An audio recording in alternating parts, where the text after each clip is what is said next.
तो हम political science में भाग पढ़ रहे थे भारतीय संविधान के। तो संविधान के भाग में हमने 1 से लेके 6 भाग तक देख लिए थे। उनको तुम्हें रिवाइज करना है। कैसे रिवाइज करोगे?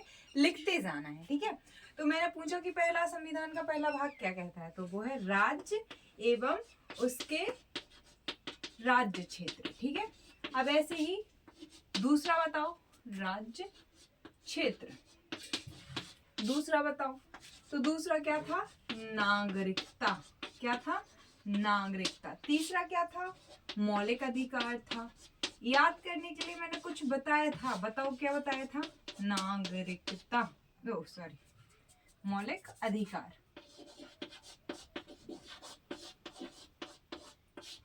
चौथा है राज्य के नीति के निर्देशक तत्व यानी DPSP। और पांचवा था केंद्र की सरकार यानी कि संघ सरकार कह सकते हैं। और छठे भाग में था राज्य की सरकार।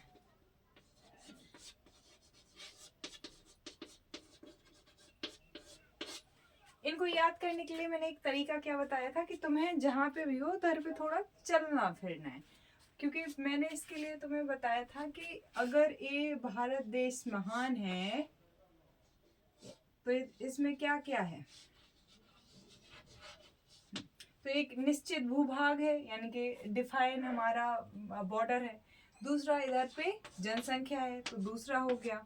और इनके पास कुछ राइट्स हैं, ऐसे राइट्स हैं जिनके लिए वो सुप्रीम कोर्ट जा सकते हैं। ऐसे राइट्स जिनको ध्यान रख के सरकारें क्या बनाएंगी? नीतियां बनाएंगी। और तो ये हो गया था। अब जो सरकार है, ये जो लोग हैं मिलके क्या बनाएंगे? गवर्नमेंट बनाएंगे, तो सरकार बनाएंगे। ये सरकार कैसी होगी? संप्रभु होगी। तो इस तरीके से ये हो गया था, तो इसमें ज्यादा जरूरी था नहीं। अब ये सब पे ही बनना चाहिए, क्योंकि लास्ट वीडियो में बहुत डिटेल में इन पे बात कर चुकी हूँ। अब चलते हैं आगे के भागों पे, ठीक है। संविधान के अन्य भाग जो है, संविधान के अन्य भाग कौन से? संविधान के भाग, इनके आर्टिकल्स वगैरह सब कुछ बता चुकी थी। तो तुम्हारा काम है कि सब 1 से लेके 6 तक जो आर्टिकल्स हैं उनके वो बता देना। तो अब हम भाग देखेंगे और सामने की तरफ विषय देखेंगे कि उनका उस भाग में है क्या। तो भाग 7, इधर से लिखना गलती कर दी और ऊपर से, क्योंकि मेरे लिए थोड़ा सा नीचा पड़ता है फिर। तो इधर भाग और इधर विषय। भाग कौन सा? भाग अब सीधे ही हम लिख लेते हैं, भाग 7। तो भाग 7 में था पहले राज्यों की अनुसूचियां होती थी, का, खा, गा। तो राज्यों की जो सूची होती थी उसमें बहुत सारी थी, बहुत सारी नहीं, मतलब का, खा, गा, घा। तो इस जो खा की सूची में राज्य थे उसको निकाल दिया गया। ऐसा कब किया गया? ऐसा किया गया 1956 में। और 7वां संविधान संशोधन अधिनियम हुआ था। संविधान संशोधन अधिनियम हुआ था 1956 में। और इसके साथ में ही राज्य पुनर्गठन अधिनियम आया था, ठीक है। 1956 की बात है, अच्छे से नहीं चल रही है जो। तो हाँ, तो क्या फिर ये भी 19, तो इधर पे कितना? 14 राज्य और 8 केंद्र शासित प्रदेश बन गए थे, यूनियन टेरिटरीज। तो इनके बारे में हम फर्स्ट चैप्टर में ध्यान से पढ़ेंगे, तो इसको होल्ड करके रखो। बाकी ये जो भाग 7 है ये अब क्या हो गया है? निरस्त हो गया है। क्या हो गया है? निरस्त हो गया है। अब भाग 1 याद है तुम्हें? संघ एवं इसका राज्य क्षेत्र, भारत एवं इसके राज्य क्षेत्र, राज्य एवं इसके राज्य क्षेत्र। तो इन तीनों में से राज्य एवं इसके राज्य क्षेत्र के नाम से तुमने याद कर लिया, कई बार लिखा है, पढ़ा है, तो वो याद ही रहता है। भाग 2 में क्या था? याद करो, नागरिकता थी। भाग 3 में क्या था?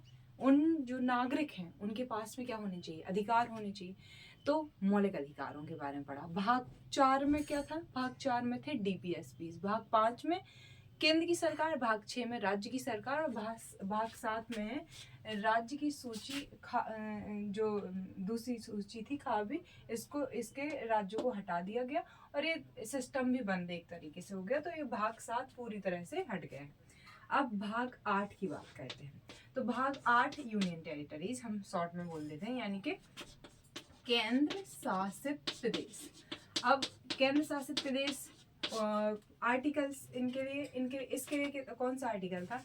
इसके लिए था आर्टिकल केवल और केवल 238, जो कि अब नहीं रहा। इनके लिए आर्टिकल है 239 से लेके 242 तक, ठीक है। तो अब इसमें हम जब ये भाग पढ़ेंगे तो मैं डिटेल में एक एक आर्टिकल बता दूंगी, उसमें क्या क्या होता है वो। अभी मोटा मोटा तुम्हें ये पता होगा कि यूनियन टेरिटरीज 8 हैं, कौन कौन सी है कमेंट्स में लिख देना।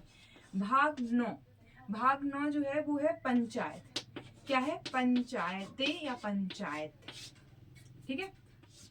243 से लेके यहाँ पे अब का से लेके ड़ा तक है। तो इनको समझाने के लिए मैं जब ये भाग समझाऊंगी तब एक्सप्लेन कर दूंगी बहुत अच्छे से, ताकि ये कभी भी भूले ना। अब क्योंकि फिर नगर पालिका संशोधन हुआ 1973 में, 72वां संविधान संशोधन अधिनियम और 73वां संविधान संशोधन। तो इधर का और फिर बाद में 2011 में खा जोड़े गए, तो इसका नाम है नगर पालिका। अब इनके आर्टिकल्स 243 ही बस है, लेकिन 243 में बहुत सारे क्लॉज हैं, तो वो हम जब एक भाग पढ़ेंगे तब मैं बता दूंगी। तो नगर पालिका हो गया। नगर पालिका के लिए 9 खा में जो है वो सहकारी समितियां हो गई, सहकारी समितियां, ठीक है। अब भाग 10 में क्या है? भाग 10 में है अनुसूचित। इन भागों को क्योंकि मैं एक अलग वीडियो में एक एक भाग लेके पढ़ाने वाली हूँ, तो इस वजह से डिटेल नहीं कर रही हूँ, क्योंकि वीडियो फिर लंबा हो जाता है और फिर दो बार एक ही चीज़ एक्सप्लेन करनी है। तो इससे अच्छा है कि मैं इसमें केवल भागों को बता दूँ, एक बार नाम बस बता दूँ और आर्टिकल्स थोड़े से बता दूँ। तो 244 और 244 का है। अब भाग 7 से लेके 10 तक और हो गया। तो भाग 4 में क्या था? डीपीएस स्पीच थे। भाग 5 में क्या था? केंद्र की सरकार थी। भाग 6 में क्या था? राज्य की सरकार थी। भाग 7 क्या है? निरस्त हो गया है। भाग 8 में क्या है? यूनियन टेरिटरीज है। भाग 9 में क्या है? पंचायतें हैं। भाग 9 का में क्या है? नगर पालिका है। 9 खा में क्या है? सहकारी समितियां।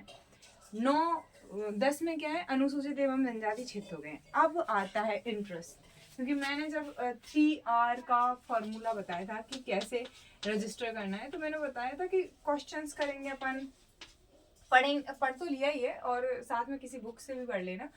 रिटेंशन के लिए मैंने बताया था कि इतने दिनों में रिवाइज करना है, और रिकॉल के लिए क्वेश्चंस जो कि मैं छोटे से वीडियोस में पूछती भी रहती हूँ। लॉन्ग आंसर्स यहाँ पे रहता है और क्वेश्चन वहाँ पे रहता है। तो सडनली जब क्वेश्चन आता है और हमें अगर तुरंत आंसर हमें हिट हुआ, मतलब वो टॉपिक हमें आता है, एंड अगर हमने कमेंट कर दिया तो वो परमानेंट हमारे दिमाग में बन भी जाता है। लेकिन अभी मैं बताऊंगी कि इनको अभी ये 10 भाग जो हो चुके हैं उनको याद कैसे करना। तो जहाँ पे तुम खड़े हो, जब भी तुम्हें भाग आ जाए, तो तुम्हें अपने पैरों से स्टार्ट करना है कि तुम्हारे पैर जो है वो कुछ ना कुछ जमीन घेरे हुए हैं, है ना। तो वो क्या हो गया? राज्य एवं उसका राज्य क्षेत्र। अब तुम क्या हो? इंसान हो, यानी तुम क्या हो? नागरिक हो, है ना। भारत के लिए तुम क्या हो? नागरिक हो। तो भाग 2 में क्या पढ़ा था अपन ने? भाग 2 में पढ़ा था कि नागरिक। अब मैं नागरिक हूँ, अब आई वॉन्ट टू राइट, मुझे अधिकार चाहिए। किस चीज़ के अधिकार चाहिए?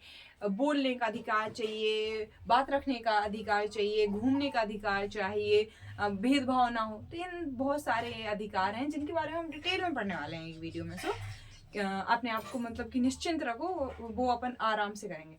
तो जब हमने क्या पढ़ा, अधिकार पढ़े, तो एक अधिकार तो दे दिए, तो उसके लिए अगर उनका हनन हुआ तो सीधा हम कहाँ जाते हैं? सुप्रीम कोर्ट जा सकते हैं। लेकिन कुछ ऐसे थे जब हमारे पास में इतनी ज़्यादा संसाधन नहीं थे, तो हमने कहा कि राज्य पे डिपेंड करेगा, जैसे जैसे वो संपन्न होता जाएगा उनको इंक्लूड करता जाएगा। तो राज्य की नीति के निदेशक तब भाग 4 में पढ़े। भाग 5 में क्या पढ़ा? भाग 5 में पढ़ा अपन ने केंद्र की सरकार, कि केंद्र की सरकार। अब फिर उसमें हम पढ़ेंगे कार्यपालिका, विधायिका, न्यायपालिका। फिर सेम भाग 6 में भी पढ़ेंगे कार्यपालिका, न्यायपालिका और विधायिका, न्यायपालिका। फिर भाग 7 में निरस्त हो गया है। भाग 8 केंद्र शासित प्रदेश है। भाग 9 में पंचायतें हैं। भाग 10 में, भाग 9 का में नगर पालिका है, 9 खा में सहकारी समितियां हैं, और 10 में क्या है, अनुसूचित एवं अनुसूचित एवं जनजाति क्षेत्र। मैंने सोचा मैंने पूरा लिख दिया।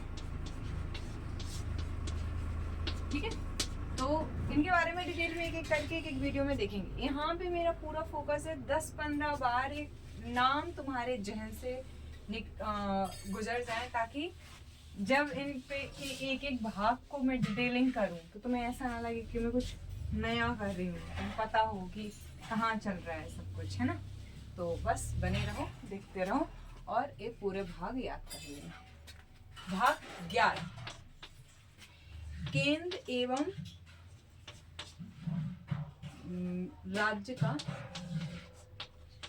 राज्य के बीच संबंध। अब ये संबंध कैसा होगा? ये संबंध 2 तरीके से हम देखेंगे। एक विधायी संबंध और दूसरे, अब विधायी संबंध मतलब क्या हो जाएगा?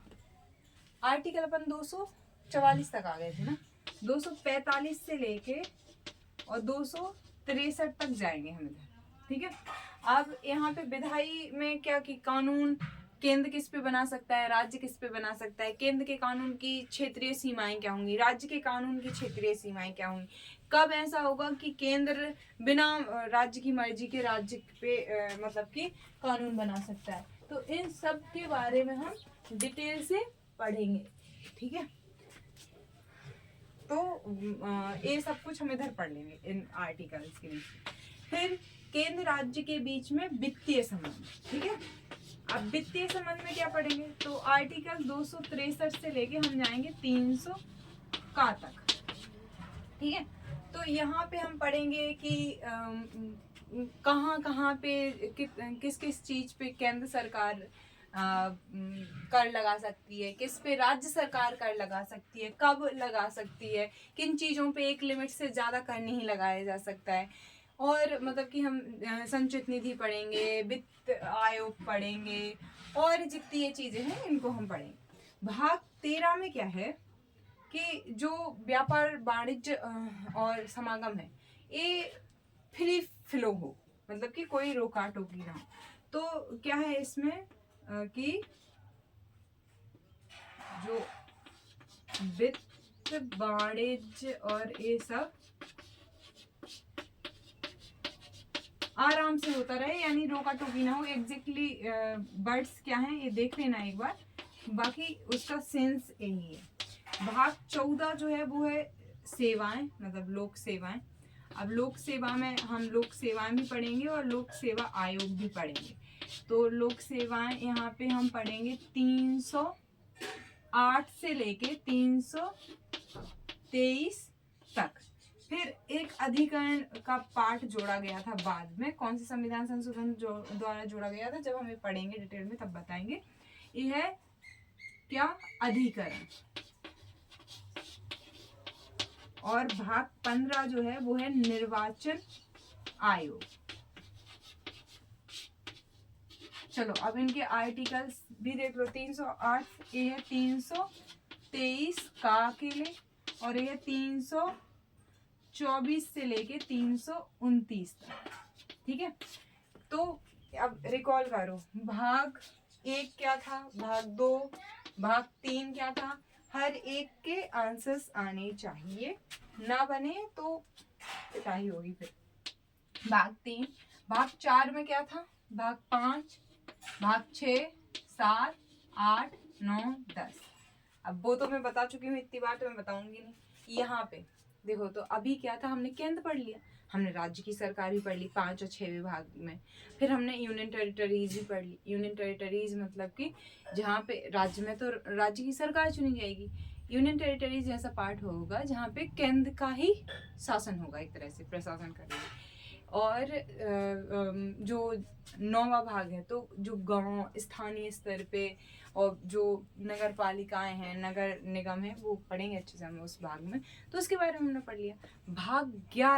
भाग 10 में हमने पढ़ लिया कि जो जनजातीय क्षेत्र हैं, चाहे वो नगर पालिका के में मतलब कि स्थानीय स्तर पे हों, चाहे वो राज्य के स्तर पे हों, चाहे केंद्र शासित प्रदेश में हो, इनका एक अलग तरीके का रहन सहन, संस्कृति होती हैं, चीज़ें होती हैं, अलग तरीके से ये पिछड़ापन है इनके अंदर या कुछ भी चीज़ें हैं। तो इस वजह से इनको अलग से हमने भाग 10 में रखा, अनुसूचित एवं जनजातीय क्षेत्र। बहुत डिटेल में पढ़ेंगे आने दो टाइम। फिर 11वें भाग में हमने, क्योंकि 5 और 6 में क्या पढ़ लिया है, केंद्र और राज्य दोनों पढ़ ली हैं, दोनों की सरकारें पढ़ ली हैं। अब उनके बीच में संबंध क्या है, कब किस पे कौन कानून बनाएगा, लड़ते आ जाते। तो संविधान के लोग बहुत स्मार्ट थे, तो उन्होंने इतने अच्छे से इसको स्ट्रक्चर करा है कि देखो, पहले उन्होंने केंद्र सरकार और राज्य सरकार दोनों के अपने अपने काम बता दिए। अब बता दिया कि तुम्हारा एक दूसरे से संबंध क्या रहेगा, ठीक है।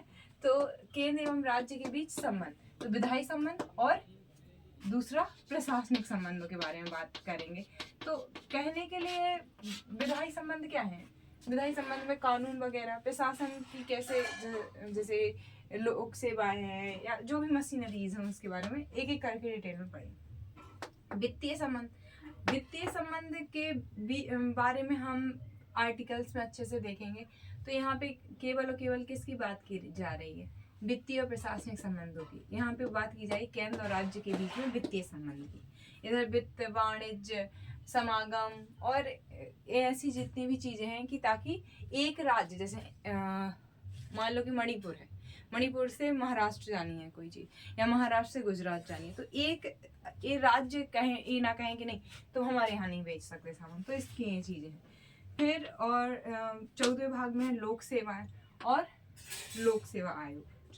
14 का में है अधिकरण और 15 में है निर्वाचन आयोग।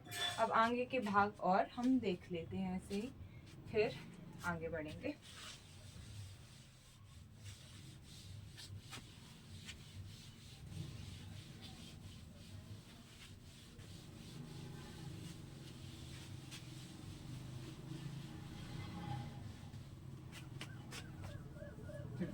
तो देखो, समझो, प्रोसेस कर रहा होगा ब्रेन तुम्हारा, तो थोड़ा कराओ उसको। 16 भाग में क्या है कि कुछ वर्गों